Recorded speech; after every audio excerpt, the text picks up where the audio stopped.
Well, it's not exactly a great morning for Harry Potter fans right now, fans of film and TV in general. Some sad news happened overnight, and we'll talk about that and some James Gunn DCU and my thoughts on potential comic book fatigue.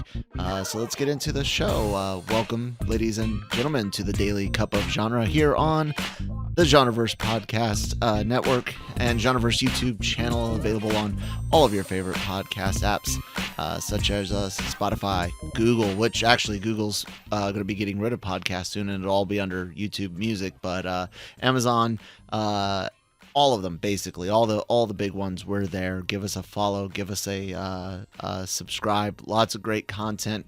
Daily COG, Breaking Geek for news and reviews across all things in entertainment, geek, and pop culture.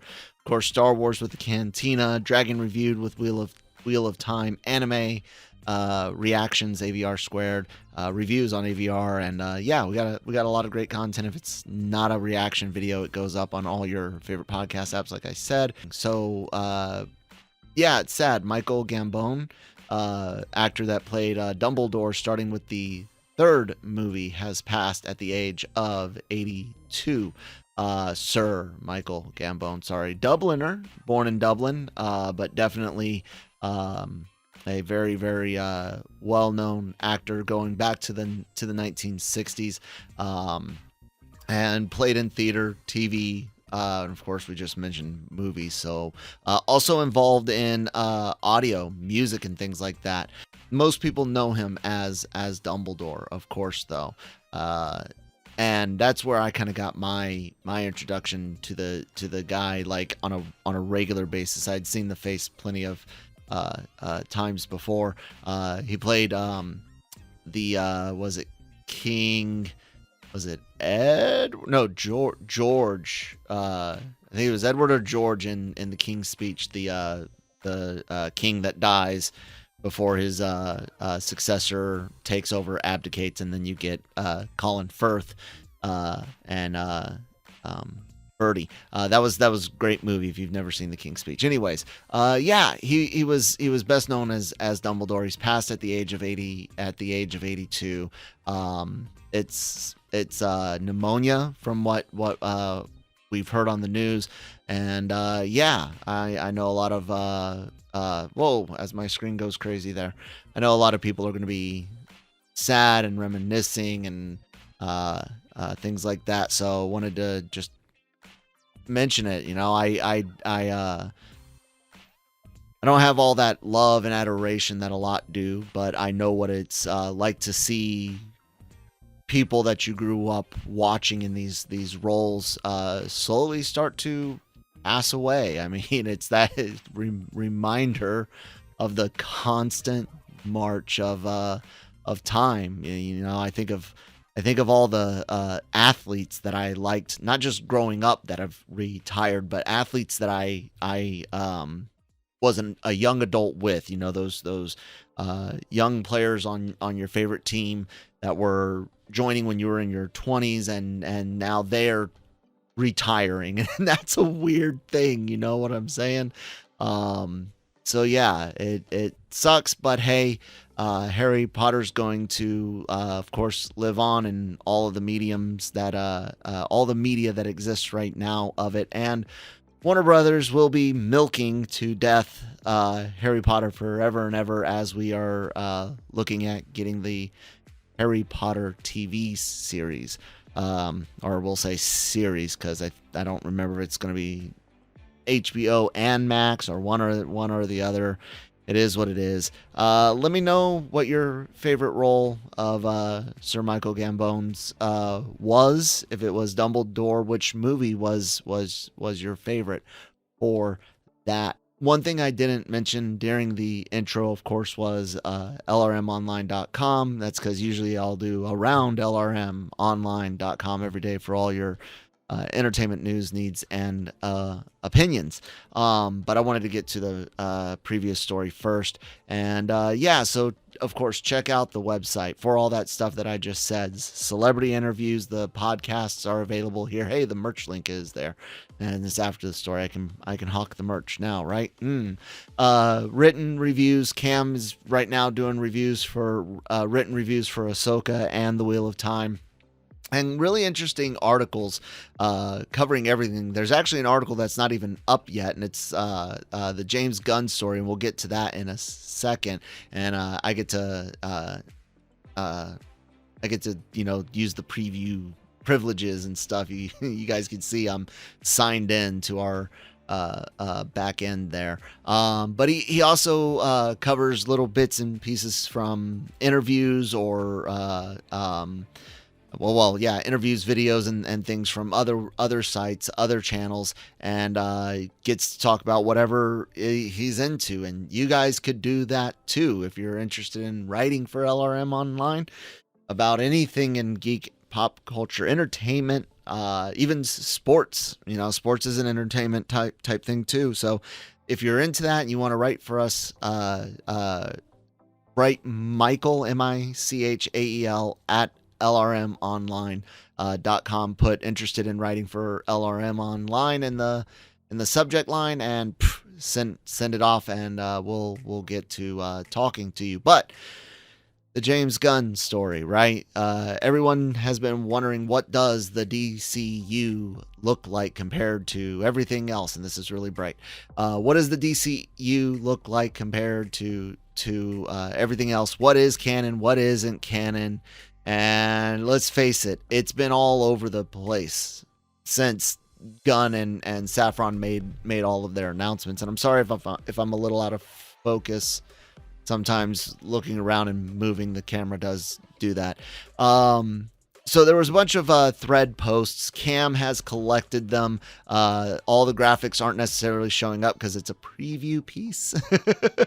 But over at superherohype.com, they also have a really good set of screenshots for it. But here on LRM Online, I'm in on this earlier. You guys will definitely be able to find this piece on our site right now. So this is what James Gunn has to say about the what is canon and what isn't canon. Nothing is canon until Creature Commandos next year, a sort of aperitif to the DCU, and then a deeper dive into the universe with Superman Legacy. He says it's a very human drive to want to understand everything all the time. He also says it's okay to be confused on what's happening in the DCU, since, here's the thing, no one has seen anything from the DCU yet, which is weird because we were told certain things about Flash, and then certain things about Blue Beetle, certain things about Aquaman, which made it sound like, it's relevant, but maybe. And I think that's part of what hurt the Flash, besides, the drama with Ezra Miller. I also think the lack of a vision or knowing whether or not something matters hurts Shazam as well. And I think it's going to hurt Aquaman, even though there's that Aquaman looks the same every universe or whatever from the Flash I heard about. Man, it's weird. He goes on to talk about some characters. It says Jolo, and I don't want to I mess up his last name, but the gentleman playing Blue Beetle, Viola Davis and as Amanda Waller, and John Cena as Peacemaker. He stated that there's going to be people that have similar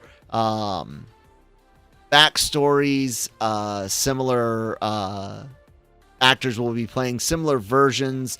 Let me read it off. Yes, some actors will be playing characters they've played in other stories, and some plot points might be consistent with plot points from dozens of films, shows, and animated projects that have come from DC in the past, but nothing is canon until CC, Creature Commandos, and Legacy, Superman Legacy. will it matter? That's the question. Will you guys care by the time Superman Legacy even comes out?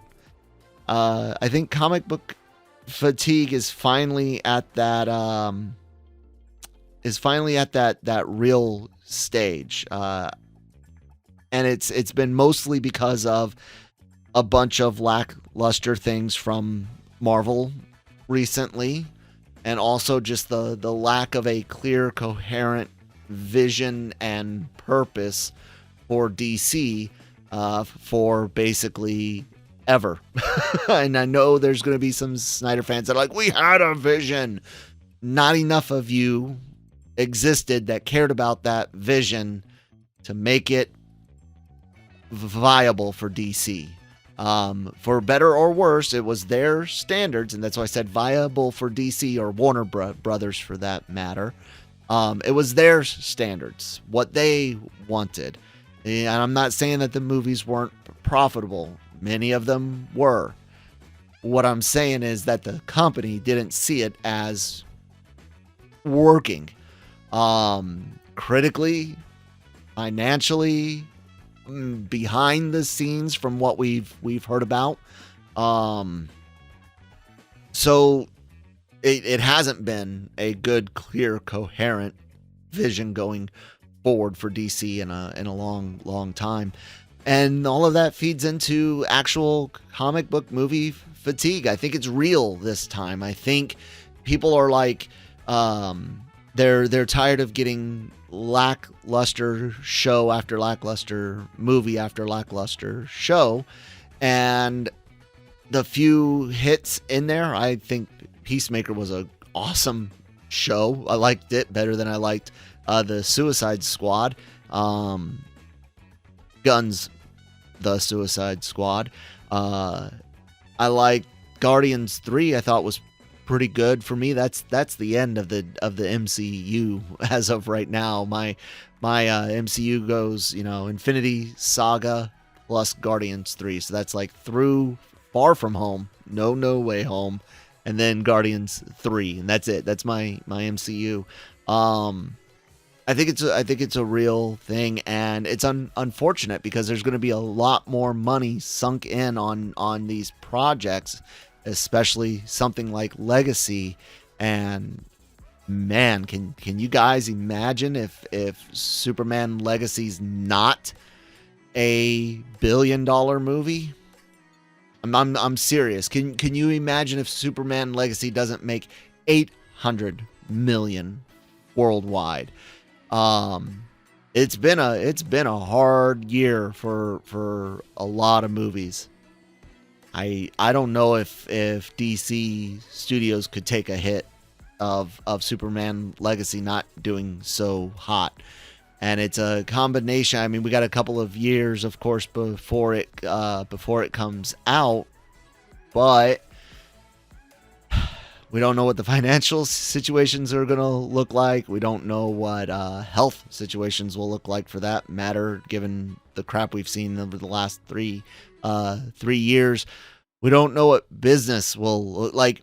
It's easy to say that sure, 2023's box office looks better than 22's, but better enough. And if people aren't invested in these, I mean, your first introduction to canon DCU is going to be Creature Commandos. Imagine if people aren't hyped on it. Not to mention the strike still going on. I know writers are done, but actors, they're going back to the table on Monday. Last I heard on my local news this morning. That can push everything. And I think the longer it takes to get to what's next, I think is actually bad in this case. Sometimes you think putting distance is a good thing. I don't know that it is, because if people realize, hey, we just had a couple years of lackluster DC that we don't care about, and then we don't get anything for a couple of years, do they still care at all? You know what I'm saying? I don't know. I don't want anything to fail. This is not me you know, dancing on any type of bad stuff, because Marvel's in a shit show themselves for completely different reasons. So yeah, that's it. I'm kind of rambling, and that's never a good thing. So please do check out these stories and more. LRMonline.com every day. And then, of course, subscribe to the Genreverse YouTube channel. Don't forget, you could write for us. You could be writing, you know, your name, build a portfolio, learn some cool skills. Genreverse YouTube channel, Genreverse Podcast Network, all your favorite podcast apps. We do have merch whenever the Super Dark Mode thing's not on. There you guys go. Cute anime girl logos, funny Star Wars prints, Night Terror comic stuff from Tim Nardelli. Very cool things. That's it, guys. I'll see you on the next one. Bye.